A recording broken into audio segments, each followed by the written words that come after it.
Ça c'est du matos que la Petzl me file gratos. Je peux appeler ça un sponsoring. Il y a quelques adaptations que je dois faire pour commencer parce qu'ils sont tout nouveaux. Et je suis sûr que je vais péter mes pantalons ou mes guêtres. Je suis en train de l'enlever un petit peu la faille. Une petite faille qui vient d'usine. Et voilà, ça m'a enlevé un petit peu. Puis à cause de ma main spéciale, je dois aussi enlever une bonne couche ici. Pour que je puisse bien attraper. Et comme ça je sais bien travailler. S'il y avait je sais pas, 1 mm ou 2 mm de plus, je ne savais plus. Ah, ici aussi il faut l'enlever parce que il est trop... Désolé Petzl, mais c'est comme ça. 97, j'étais avec un copain belge. Merci. J'étais avec un copain belge à l'Everest. Et on nous a piqué tout le matos en altitude. Et alors on était mal pari, c'est-à-dire on arrivait à 8003 et tout le matos qu'on avait fait en dépôt était parti. Alors là, je sais par expérience que le matos, quand il est marqué avec un nom, ils vont essayer de voler le matériel qui n'a pas le nom. Donc c'est déjà 50% de chance que mon matos ne soit pas piqué. Et de toute façon c'est mon matos, donc j'ai le droit de mettre mon nom.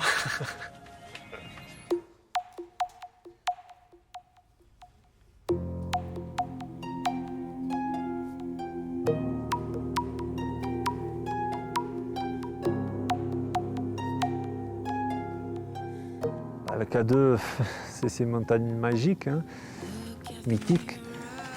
Le K2, c'est la deuxième la plus haute, et ça, c'est déjà un grand respect.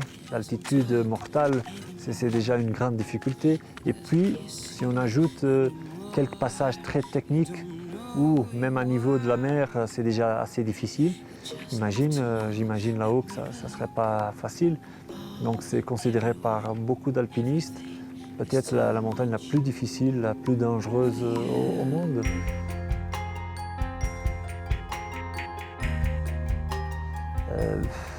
Je crois que les montagnes, ça change avec la météo aussi. Donc on ne sait pas tout contrôler, on sait contrôler 2/3. On verra. Um pouco o almoço, tanto melhor. De qualquer maneira eu vou dizendo coisas. Agora são 10 e tal. Lá para o meio-dia volto a dizer coisas, está bem?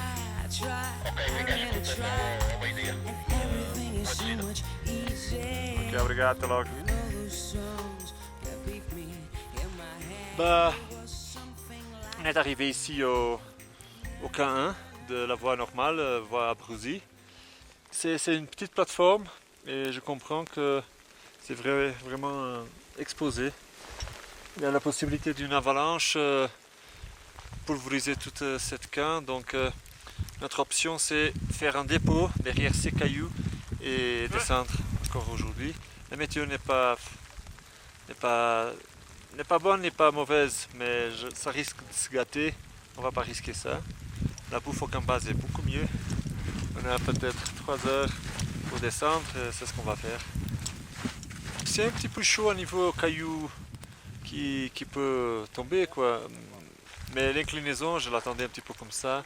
L'équipement, il y a pas mal de cordes de l'année dernière. Mais c'est normal, hein, il ne faut pas tout rééquiper. Donc, c'est joli.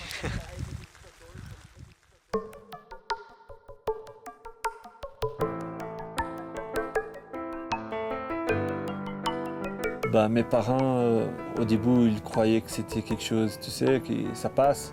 Depuis très jeune, j'ai fait le judo, après c'était la natation, puis c'était le rugby, puis c'était le triathlon. Ils croyaient que l'alpinisme c'était quelque chose qui allait aussi passer. Mais le moment que j'ai arrêté les études et je suis devenu militaire, là je crois que ma mère a compris un petit peu que j'ai essayé de trouver une certaine autonomie pour voir si je pouvais faire la montagne avec plus de temps. Parce que après que j'ai fait le premier voyage au Népal, j'ai compris qu'il fallait beaucoup plus de temps qu'on le croit pour être bon. Le problème c'était qu'au Portugal, ça n'existait pas le matos. Il fallait aller en Espagne ou alors le fabriquer moi-même. Et c'est ce que j'ai fait. Ma mère, elle sait coudre, elle avait sa vieille machine à coudre, une Singer.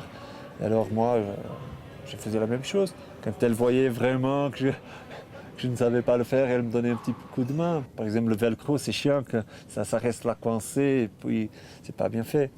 Alors là, elle m'aide un petit peu.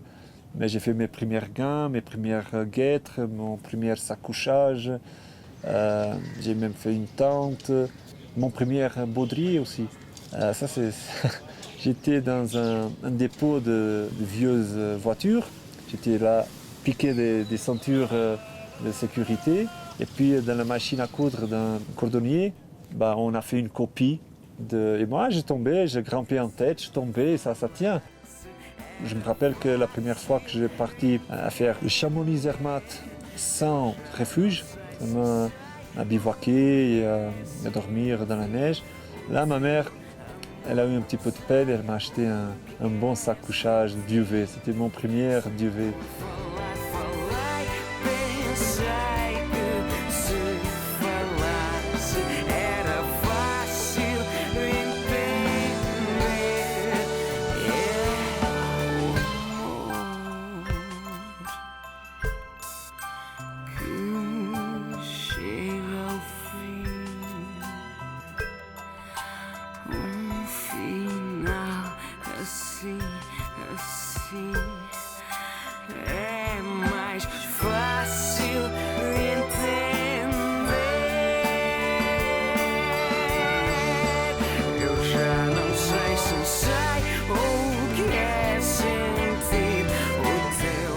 Avec ces gens du club de montagne de Guarde, j'étais avec eux dans les Pyrénées, dans les Alpes.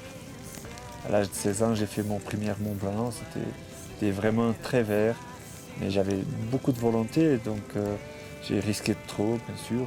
Il faisait mauvais, moi j'avais pas d'argent pour un nouveau téléphérique, donc il fallait le faire. Et je suis arrivé au sommet du Mont Blanc, mais il faisait tellement mauvais, j'ai suivi des autres grimpeurs qui se sont arrêtés au Valo.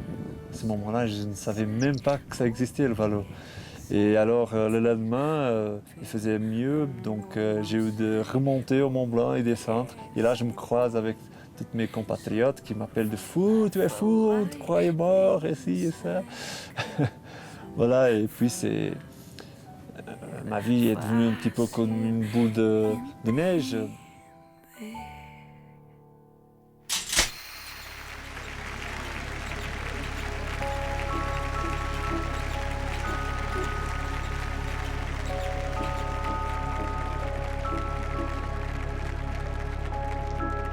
Alors je suis parti en 1993 au Choyou avec Christophe Fieliki et avec Piotr Pustelnik et des autres. À ce moment-là, il n'existait pas l'Internet, rien, donc il y avait beaucoup de manque d'informations. Je savais que le Choyou, c'était une montagne à peu près facile, mais là, seulement comme base, j'ai découvert qu'on n'allait pas faire la voie normale, qu'on allait faire une voie nouvelle, c'est-à-dire l'éperon des Polonais qui il y a 10-15 ans n'était pas réussi et jamais répété. Mais bon, j'ai eu des bons professeurs. Les Polonais ne sont pas des gens qui t'enseignent, mais si tu es un bon observateur, tu sais apprendre. He wanted very much to climb 8,000 meters and he climbed successfully. So, but I think João is the guy who can stay with any one team because he is very open-minded guy. So it's very important that for him it was easy to find a partner for climbing. And of course for us it was a big surprise because we had a little bit bigger experience, I mean Polish climbers than Portuguese climbers because they live very south. So I may say he took a good school to climb and we have to say that very fast he became independent. It means that in 2-3 years he was able to organize by himself everything. So, strong guy. Le Choyou, j'ai fait avec Piotr Pustelnik. Et lui, pour avoir dans son curriculum cette nouvelle voie, il est monté et descendu par la même voie. Alors moi, j'avais ras-le-bol, c'était première expérience, toucher cette sommet, pour moi c'était déjà assez. Et puis à la radio, Christophe Jolicky me demande d'aller chercher sa tante qui était dans le camp 1 de la voie normale. La tante Ferrino Messner, c'était une tente en Gore-Tex, une des premières, donc il ne voulait pas l'abandonner. Mais elle était tout congelée, j'ai pissé sur les bandes pour décongeler. Et j'ai quand même arraché un petit morceau, mais bon, je crois qu'il m'a pardonné. Et bon, bah, j'arrive épuisé au camp base. Et puis au camp base, il y a tous les Polonais qui sont là en train de « Allez, ciao, un petit peu whisky, vodka, machin ». Et c'est là vraiment que tu te rends compte de ce que tu viens de faire quand des gens comme Jolicky ou même Christophe Lafaye, tout petit, que tout le monde admirait, vient te donner avec le bras, allez, bravo, bravo. Et c'est là que tu as un petit peu tout cet tremblement de jambes et tu te rends compte un petit peu ce que tu as fait. Bon, c'était mon première, c'était marquant, c'était important. Mas deixa passar por aí. Já está com uma resolução porreira, quer ver? Vais aqui atrás, vês aqui os textos. Dans le monde de l'escalade et de l'alpinisme, tu sais créer en 2 mois des amitiés qui se prolongent beaucoup plus après l'expédition. Donc l'année suivante, 94, je suis parti avec quelques de ces grands-pères-là. On a été au Dalegiri.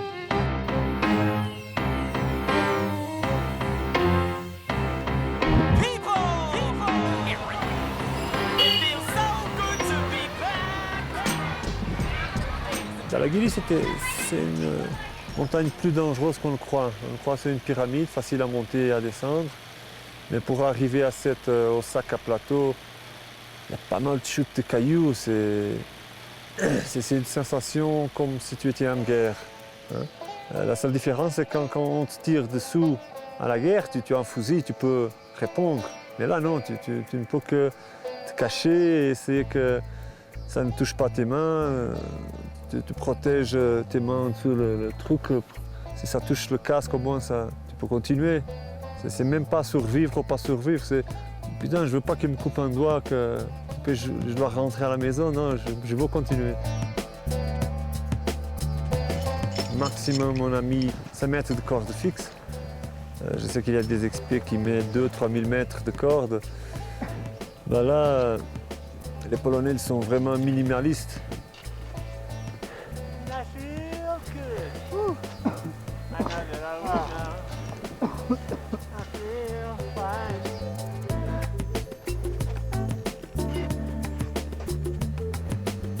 Mais le jour de sommet, c'était un jour plus dur. Je crois que j'ai passé plus de temps en altitude, alors la dégradation ça a été plus efficiente. Et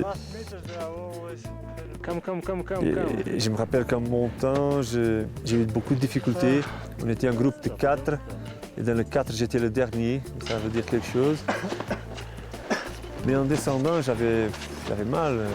J'avais hallucination. Toutes les cailloux pour moi c'était des tentes. Je me disais, regarde où ces guerres sont venus mettre des tentes. Mais là j'ai compris, il ne fallait pas arrêter, il fallait descendre, descendre, descendre.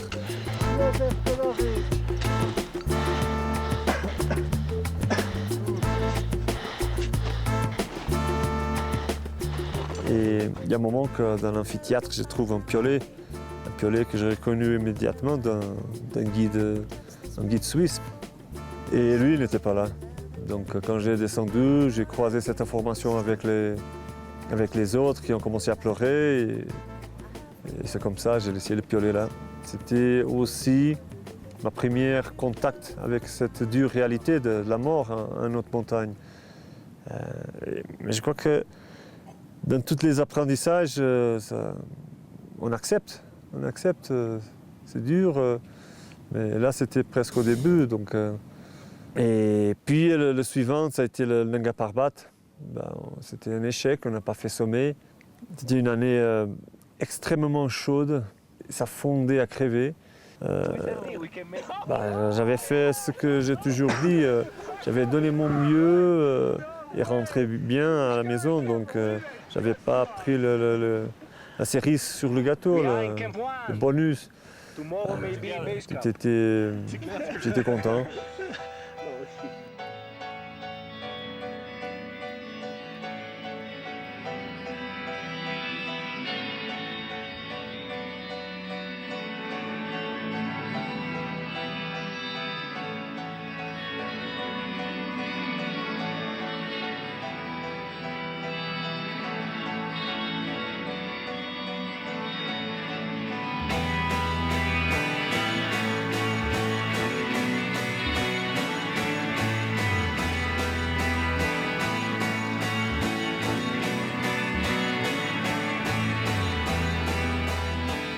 and I was happy that I could come here also because I like trekking, I like the mountain, and I'm also happy that I can share with him this beginning of the expedition and also to know the other members of the expedition.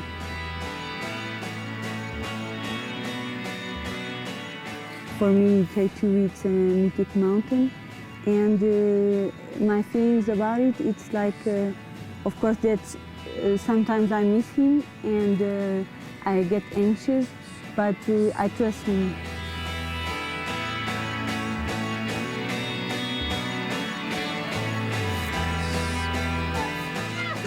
I like many things on him, of course, but one of the things I like when he's well, for him, climbing, it's not a profession, it's a way of living. So when he goes to the mountain, he just don't want to use oxygen because he wants to be himself in the mountain, not with artificial things. And if he has to help somebody, I know he will do it, like he did in Everest, that he was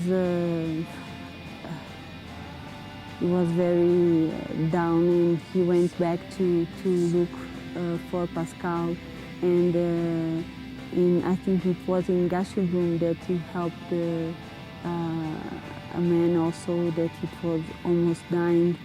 So I think that it's important in climbing because you are there with the nature and you don't have any resources that can help you. So you have to trust on the other human being.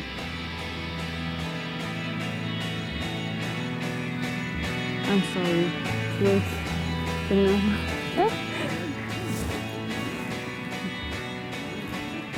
I prefer to speak in English because then you can understand what I'm saying.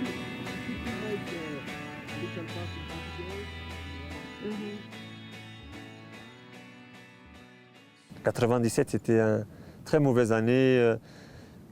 J'avais un petit peu d'expérience sur des grandes montagnes, mais pas pour une montagne comme l'Everest. C'est plus une montagne, c'est plutôt un phénomène. On se confronte avec beaucoup plus de gens à l'Everest et où il y a beaucoup de monde, il y a des phénomènes bizarres comme dans les grosses villes, comme les vols. Alors cette année-là, je n'étais pas préparé pour être volé. Matos de dernière est disparu, tu arrives à 8000 et puis tu es foutu, tu n'as plus d'eau, qu'est-ce que tu fais? Je squatte une tente à côté et je survis et je descends le lendemain. C'est si simple que ça. 97, c'est une grande leçon que l'Everest, ce n'est pas une montagne comme les autres.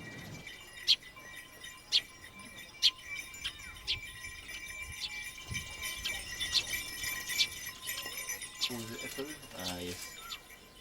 Yeah. To go to ABC. Five now. Là, j'ai connu un brave gaillard, Pascal Desbrouwer, un Belge. Et on vivait un petit peu le même phénomène. C'est-à-dire, chez nous, on n'était pas assez connus pour avoir la crédibilité de réussir un sponsor. Mais là, il a osé, avec mon aide, 98, d'organiser l'Everest. On a organisé cet Everest. C'était pour moi une grande réussite. Je n'avais pas réussi le sommet, mais j'étais si près à 8005. Mais la météo ne nous a pas laissé continuer, il soufflait énormément. J'ai fait la bonne décision, j'ai décidé de descendre. Donc c'était pour moi une des meilleures expéditions aussi de ma vie, même si je n'avais pas fait le sommet. Et on a continué. Montagne du Monde, l'agence de Pascal, était une petite agence. On faisait des trucs dans les Ardennes, dans la Corse, des petites randos ici, aux Pyrénées. Mais tu sais, ça ne vendait pas. Et puis le grand voyage, c'était l'Everest, ça, paf, on avait du monde. Alors 99, théoriquement, il y avait seulement 6 payants. Et 6 payants, ça permettait Pascal partir, mais pas moi. Alors bon, je rentrais du Portugal en Belgique, en bagnole, et c'est à ce moment-là qu'il me dit hey, on a 2 autres payants, tu veux venir? Et je dis merde, bien sûr que je veux venir. Alors n'oublie pas ton passeport et viens parce que tu pars directement d'ici de la Belgique. J'avais pas fait une préparation physique spéciale pour le sommet, rien, j'étais pas préparé. Et c'est comme ça, l'Everest 99, c'était du travail. Et à la fin, bon, une fois qu'on a vu que presque tous les clients avaient essayé, n'avaient pas fait grand-chose, on avait encore la chance de nous-mêmes essayer cette sommet, bon, on a fait quoi.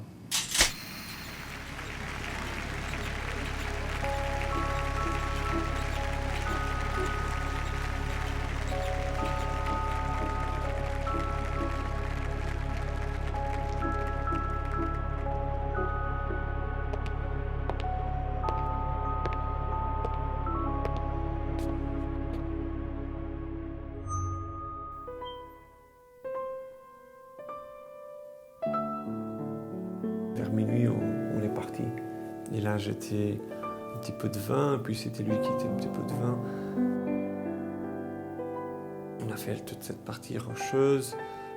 On arrive tout près de l'arête.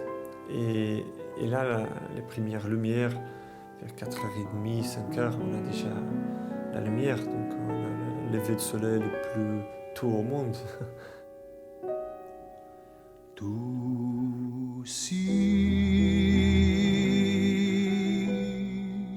Et là, on sent que le petit élastique de la frontale qui fait pression dans la tête et tout ça. Je dis, Pascal, tu sais me garder ma frontale dans mon sac?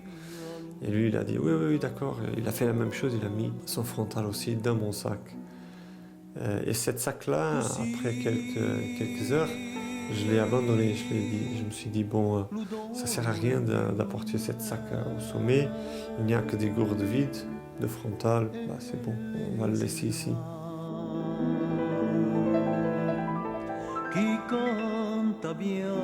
Et puis, Pascal, il commence à être de nouveau derrière moi. Visiblement, il est moins en forme, il a plus de difficultés que moi. Donc il y avait quelque chose qui n'allait pas dans le rythme, n'était pas pareil. Quand on s'entraînait en Belgique, lui il était toujours plus fort, il courait beaucoup plus que moi, il avait des jambes, des sacrées jambes de coureur.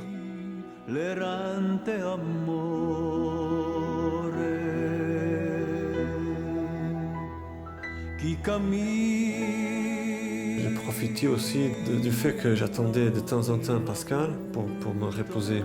J'ai attendu jusqu'à un moment que je monte au sommet.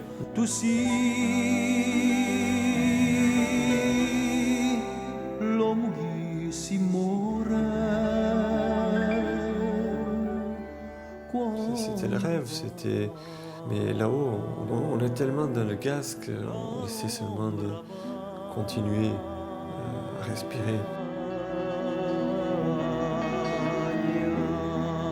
Et là, j'étais préoccupé avec Pascal.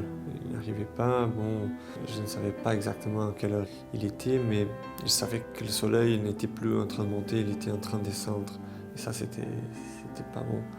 Alors, je descends un petit peu et voilà, Pascal, il est tout de suite là. Il était là, derrière une petite bosse. Et on parle à la radio en disant, bon, Joao était là-haut, mais on n'a pas fait photo, on va remonter, Joao dit qu'il est tout près. Et finalement, c'était pas si près que ça, et il nous a fallu encore 1 heure pour monter quelques mètres.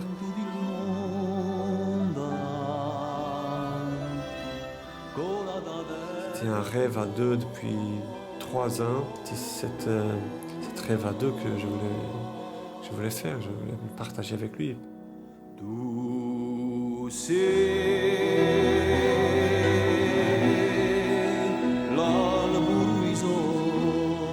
Alors on a commencé à descendre, c'était fort tard déjà.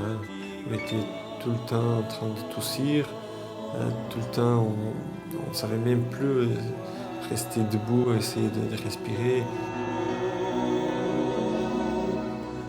Et puis à un moment donné, on se perd un petit peu. Et là, je commence à voir un petit peu l'idée qu'on est dans un sacré problème.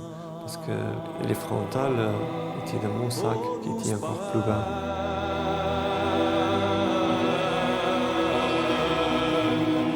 essayé de chercher le chemin. Et de temps en temps, parce que j'étais pas sûr si c'était par là, et parce que je voyais pas Pascal, je m'assois et je l'attends, jusqu'à un moment où je l'attendais, il n'est jamais arrivé.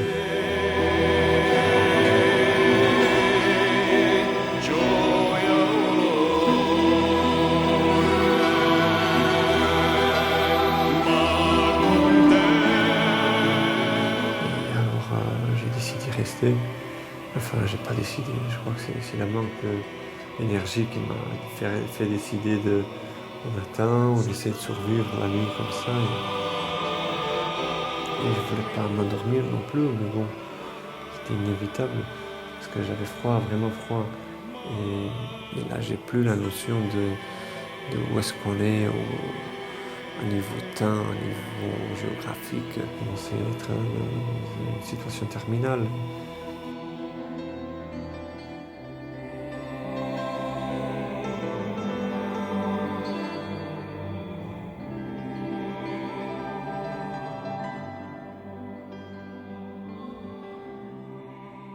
Quand la lumière est arrivée, et je me suis refait un petit peu d'esprit pour descendre, je ne trouvais pas Pascal tout près de moi, il devrait être tout là.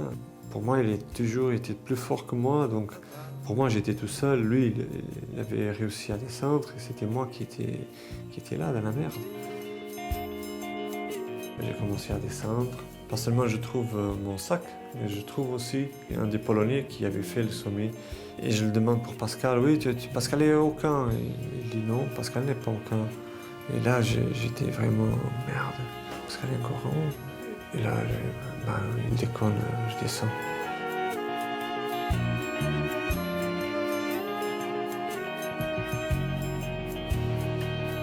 Et alors je descends au camp 3, en 8002. Je dois voir avec mes propres yeux si Pascal est dans la tente, s'il a passé dans la tente, j'essaie de le voir. Et j'arrive et les choses sont comme on les avait laissées. J'avais contact avec le camp de base et les gens me disaient ça. De toute façon, dans l'état que tu es, tu ne sais rien faire pour Pascal. Je me suis dit, je dois essayer. Je dois essayer de voir Pascal, si je le trouve. Et j'ai essayé, mais j'avais plus l'énergie de remonter. Et ça, c'était très dur de me convaincre que Jao, tu dois descendre.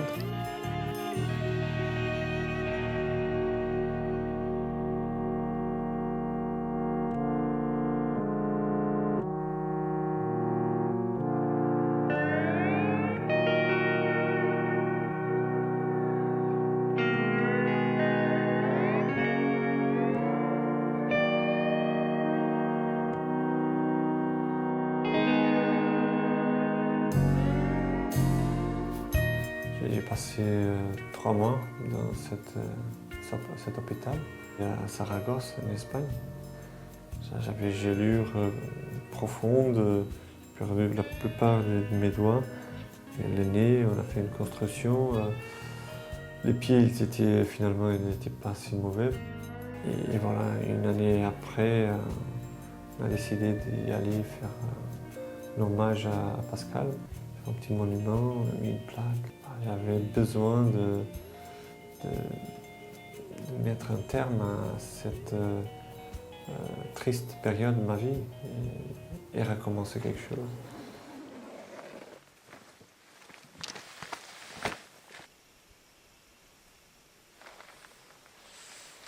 Pardon.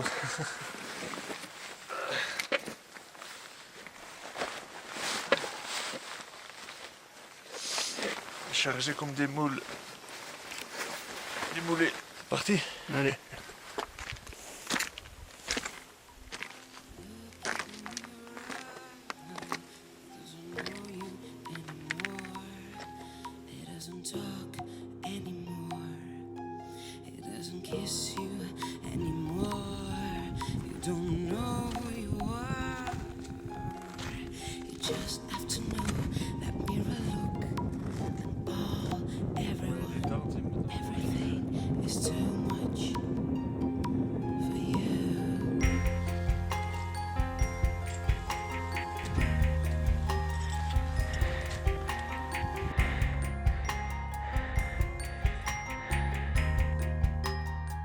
ces sommets, pour moi, doivent être faits de la même façon. C'est-à-dire, si j'ai commencé il y a 15 ans à gravir ces montagnes sans Sherpa, sans porteur d'altitude, ni oxygène, maintenant j'essaie de le suivre.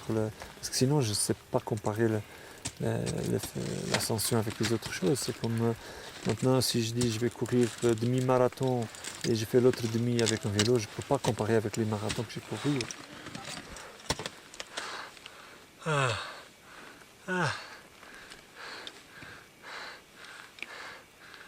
Et malheureusement, de plus en plus, les gens continuent à utiliser de l'oxygène. C'est une façon de grimper, mais c'est une façon de grimper comme il y a 50 ans. Alors là, tout le monde croit, oh, avec oxygène, c'est plus sûr, on va plus vite, on sent plus froid. Mais là, les gens, ils sont dépendants d'une logistique. Et si ça manque quelque chose dans cette logistique, les gens, ils sont foutus. C'est-à-dire, ils sont à 8000 mètres à respirer une atmosphère de 7000, mais ils ont besoin de plusieurs bouteilles. S'il y a quelque chose, la météo se gâte et puis ils ne savent plus toucher la prochaine bouteille, dans une seconde, quand c'est vide, c'est un choc trop grand. Tu tombes dans les pommes et quelques heures après, tu es en coma et tu es mort. Et puis, d'un point de vue sportif, c'est quelque chose de tellement artificiel. C'est comme un doping.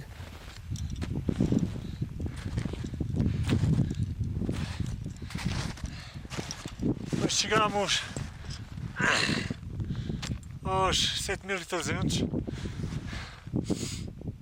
e temos aqui também uma surpresa engraçada, que é ver o shoulder. O shoulder está ali em cima e é onde fica o último acampamento. Este 7300 é o último acampamento no Gacha Bermu. Yeah. Oh, battery finished.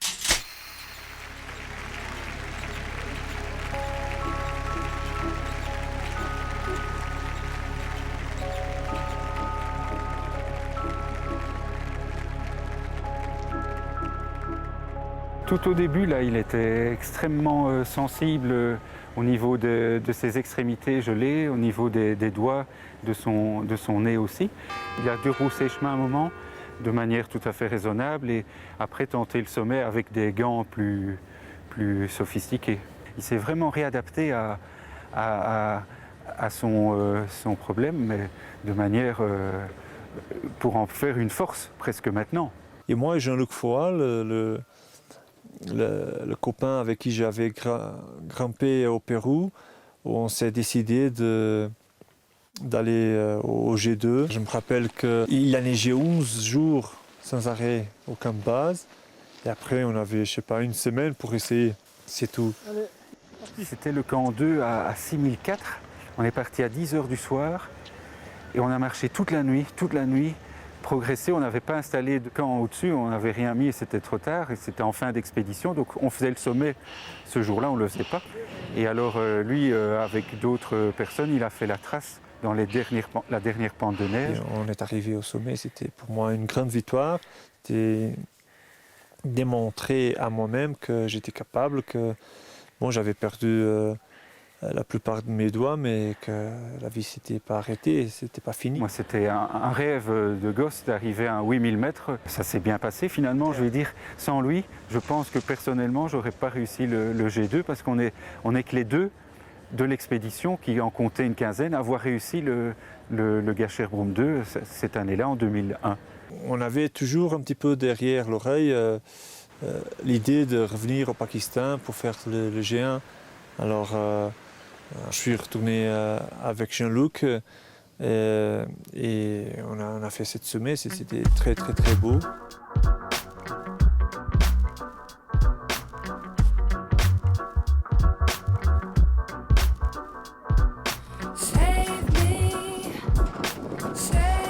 Voilà, les musicars, on est au sommet du Gasherbrum 1. Il fait un petit peu du vent, mais c'est magnifique. C'est vraiment magnifique. Il faut voir le cadeau du G2 où on était il y a 3 ans. C'est incroyable. Vraiment. Bravo.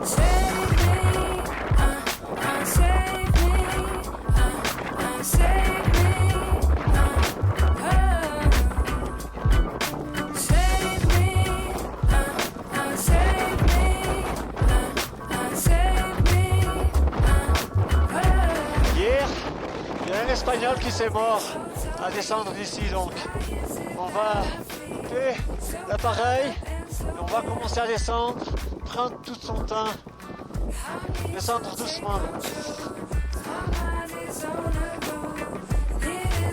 C'est froid ici. Il y a peut-être rafale 50, 20, 30. Et la rafale, c'est chiant. On était bien fatigués là, en cette longue ascension et descente jusqu'au camp 3, 7000. Et Joao a encore eu le courage d'aller secourir un Espagnol qui avait été au sommet quelque temps après nous. Sans l'aide de Joao, qui est remonté en pleine nuit.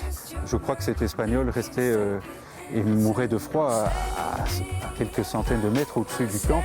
Et c'est Joao qui l'a redescendu jusqu'au camp d'altitude à 7000 mètres. Et le lendemain, donc, on est redescendu ensemble.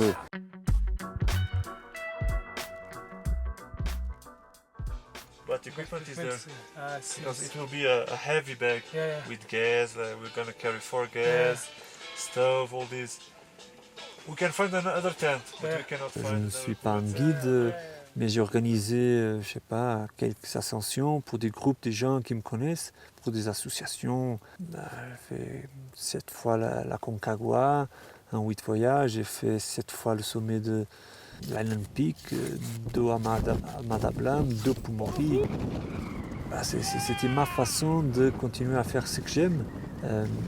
Je viens d'un pays où il n'y a pas de tradition de l'alpinisme. Il y a un moment que je voudrais le sponsoring, mais j'étais timide, je ne voulais pas donner d'interview. Ah non. Et trouver cette sponsoring, en plus avec une attitude naïve, c'était impossible. Heureusement, il y a pas mal de marques qui m'offrent du matériel, mais ça ne paye pas le billet d'avion, ça ne paye pas le permis. C'est cet argent liquide que j'avais besoin. Donc il me fallait économiser 2-3 ans pour partir. Alors je suis devenu un petit peu plus mûr vis-à-vis la réalité du sponsoring. J'ai réussi à impressionner un petit peu une grande boîte. Millennium, c'est la plus grande banque privée du Portugal. J'ai proposé un programme pour faire toutes les 14. Il fallait le faire vite parce que j'ai déjà 40 ans d'âge. À la vitesse que j'étais en train de faire, j'aurais jamais vie utile pour le finir, donc il me fallait ça.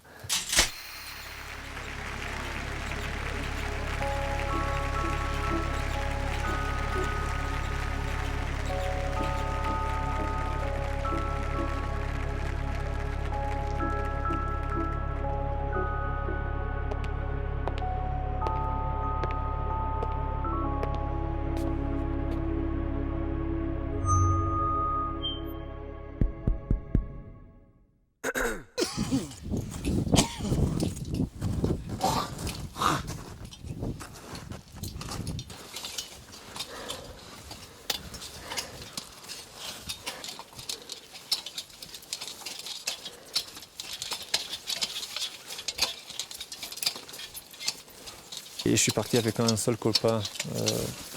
L'idéal, c'était de partir avec les mêmes copains, les mêmes 5 copains que je partais toujours, au Pomori, au Amadablam. Mais là, on avait le budget seulement pour 2 personnes. Alors on est parti et voilà, la montagne n'est pas facile. Aux dernières minutes, le copain, il est tombé malade. Directement de 7300, il a eu la chiasse très forte, il est devenu presque hypothermique. Et moi, je me disais même, bon, c'est fait.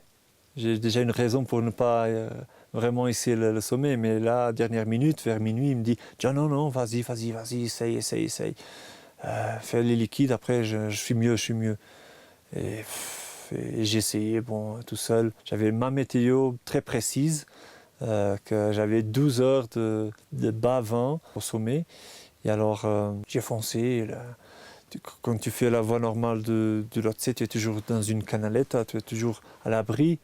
Mais puis à la dernière heure, j'ai eu vraiment froid, j'ai gelé un petit peu le nez du côté gauche, d'où ça venait le vent.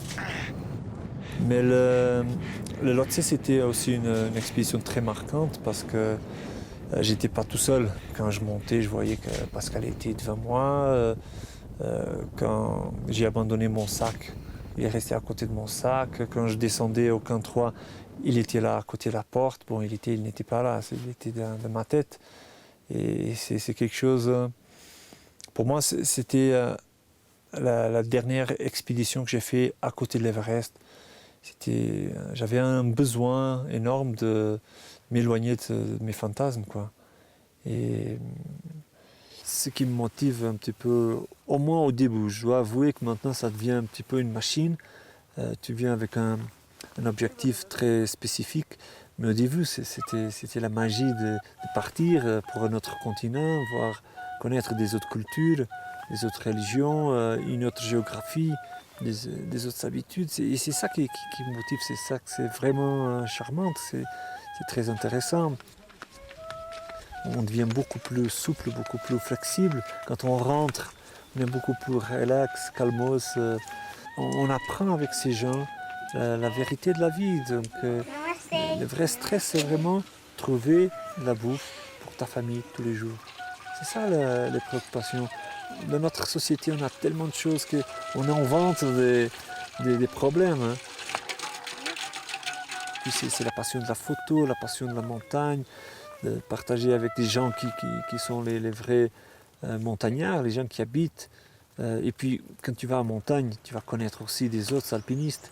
Tu vas connaître des gens qui partagent exactement la même passion. Donc, et quelquefois, tu fais des amitiés qui se prolongent presque à la fin de ta vie. C'est ça qui est beau. Bien sûr que ça existe aussi dans la voile, dans beaucoup d'autres sports, mais ici, c'est même pas un sport, c'est devenu une façon de vivre. Nickel, c'est parfait ces genres de petites phases pas trop longues là, c'est impeccable. Ça, hop, sponsor. Ça c'est vraiment un documentaire 3 heures. Hein. Je sais pas, il a tellement de matos. Ah mais c'est...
pasa nada, no pasa nada. Sí pasa mucho.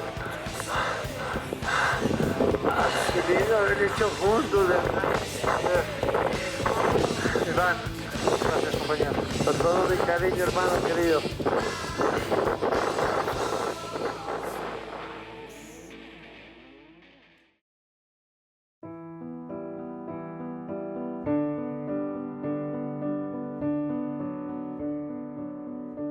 L'année dernière, le printemps, j'ai réussi le Kanchenjunga.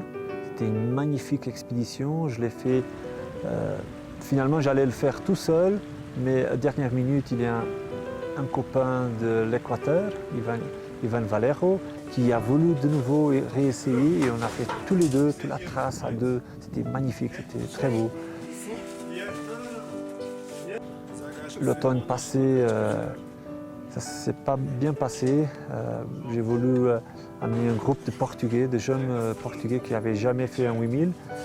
Et on l'a fait, mais dans la descente, il y a un copain qui est tombé, qui est mort.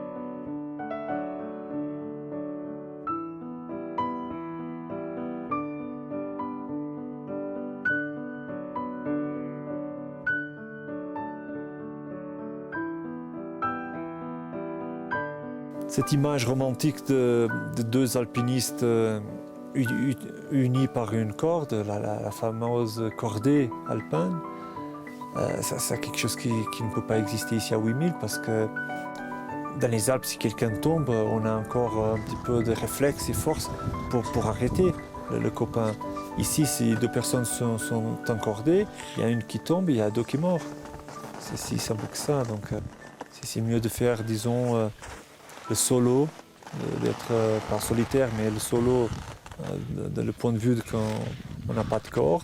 Quand il y a des cordes fiables, on met un joumard, mais ces cordes peuvent t'aider à faire un petit pas ou deux, et ça peut te tuer aussi si tu tires de trop et elles ne tiennent pas. On ne peut pas faire toute la confiance, tout le poids doit être dans les jambes et un petit peu la corde pour l'équilibre, mais le piolet dans la main au cas où on tombe, on doit avoir encore des chances de s'arrêter.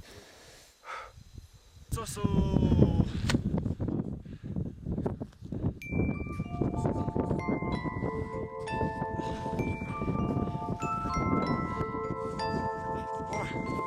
ver se isto consegue captar com este vento.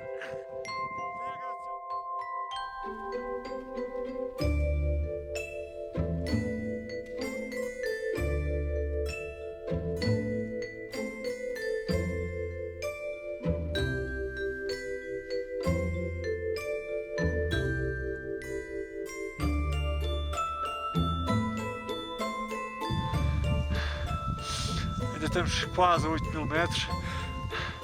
De falar ainda custa.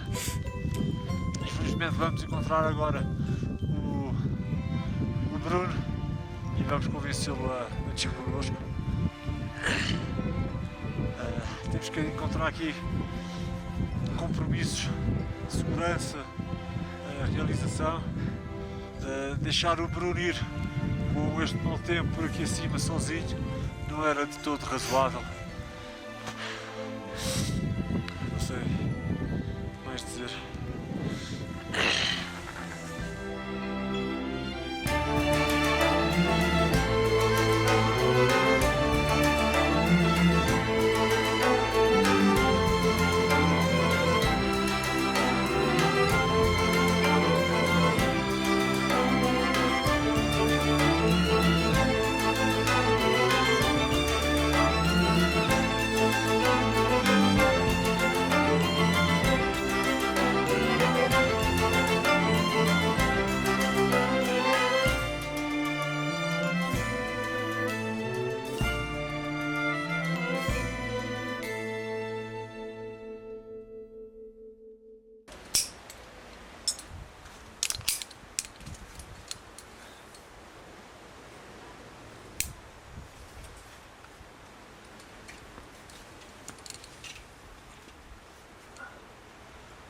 C'est trop chiant de te demander de pas trop filmer.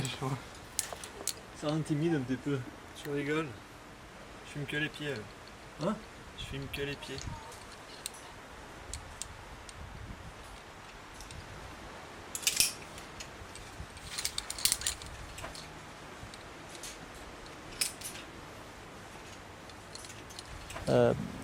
C'est pas le risque qui m'attire, c'est la haute difficulté. Et parallèlement à la haute difficulté, il y a des risques.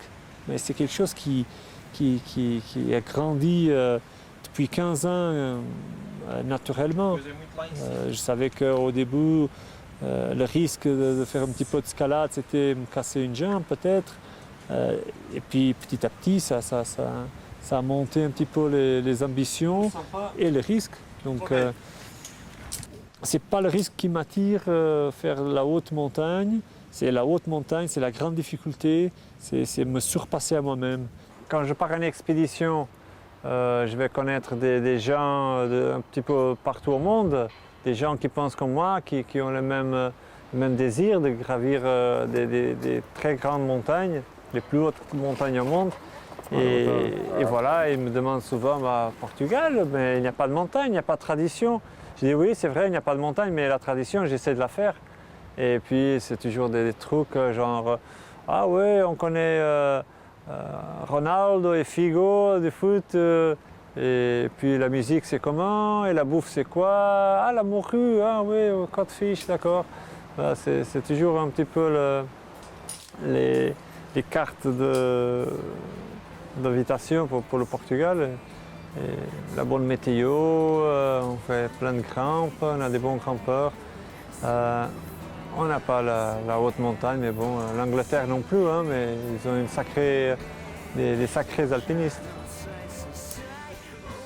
Et maintenant, je sais vivre de l'alpinisme.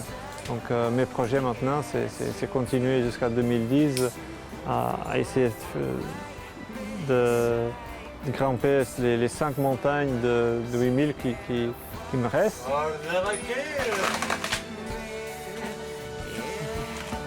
Si on sait qu'il y a 14 ou 15 personnes qui ont réussi toutes les 8000, il y a plus de monde qui a été dans l'espace. Donc c'est un club encore plus restreint. Et bon, il y a des millions de 6000, il y a plus de 1000 de 7000, il y a seulement 14 8000. Si je réussis à tous les faire sans me faire du mal, c'est une sacrée victoire. Allez, Alors, on va parler de là on va parler des 8000. sexe, femme? Non, ok, 8000.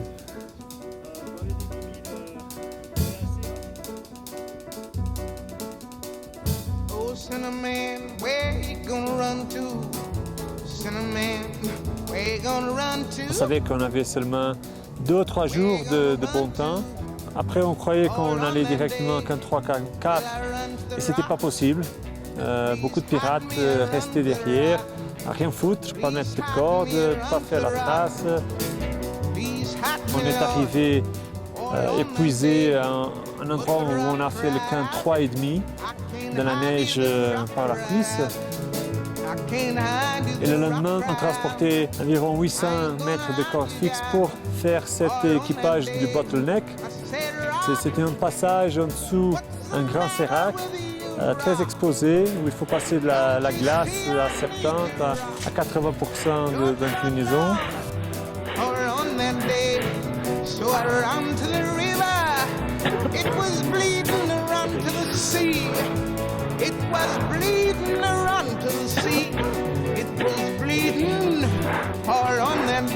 On est arrivés tous trop tard au sommet.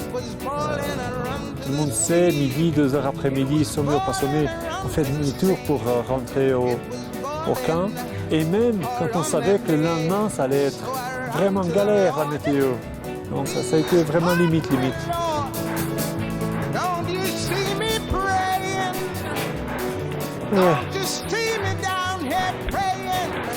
Mais uma vez estou aqui no Congo, na segunda montanha mais alta do mundo. E isto é dura. Esta montanha é muito dura. He was waiting around to the devil. He was waiting around to the devil. He was waiting all on that day. I cried, power, power.